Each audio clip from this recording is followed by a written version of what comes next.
quelques progrès, je vous en parlerai. Commission sur l'audiovisuel public. Un affrontement à l'intérieur de la commission. Madame la ministre, vous expliquez que ça n'a rien à voir, que l'externalisation et le recours à des sociétés privées pour des missions de service public n'a rien à voir avec la privatisation.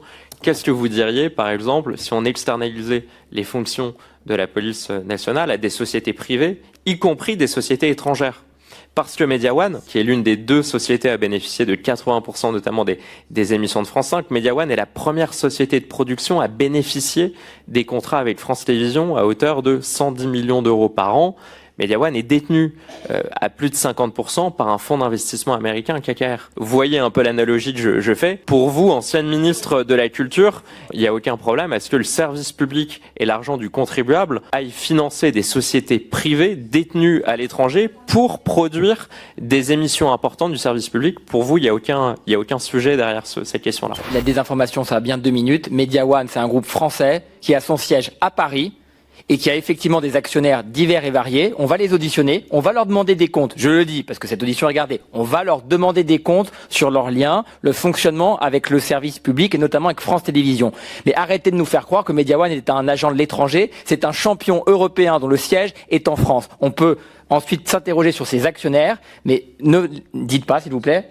Je peux aussi suspendre si vous trouvez que mes remarques sont insupportables. Monsieur le Président, vous détournez mes propos. Une entreprise... L'ensemble des membres de cette commission, quel que soit leur bord politique, les ont compris comme moi et 4 ministres de la Culture comme moi. Est-ce que vous pouvez me laisser répondre? Une entreprise, capitalistiquement, est basée en fonction de ses actionnaires. Non, c'est totalement faux, monsieur le rapporteur. Vous avez été entrepreneur. Monsieur, vous avez été entrepreneur. Une entreprise, quand vous avez plus de 50% de vos entreprise... actionnaires qui sont étrangers, l'entreprise est étrangère. Quand vous avez plus de 50% de vos actionnaires qui sont des actionnaires américains, l'entreprise... Mais monsieur le Président, j'ai l'impression que vous voulez défendre à corps et à cri MediaOne, et j'ai l'impression que vous vous faites le porte-parole de MediaOne. Je dis depuis le début que MediaOne est une société qui est détenue en majorité capitalistiquement par un fonds d'investissement américain KKR. C'était d'ailleurs l'une des révélations de cette commission.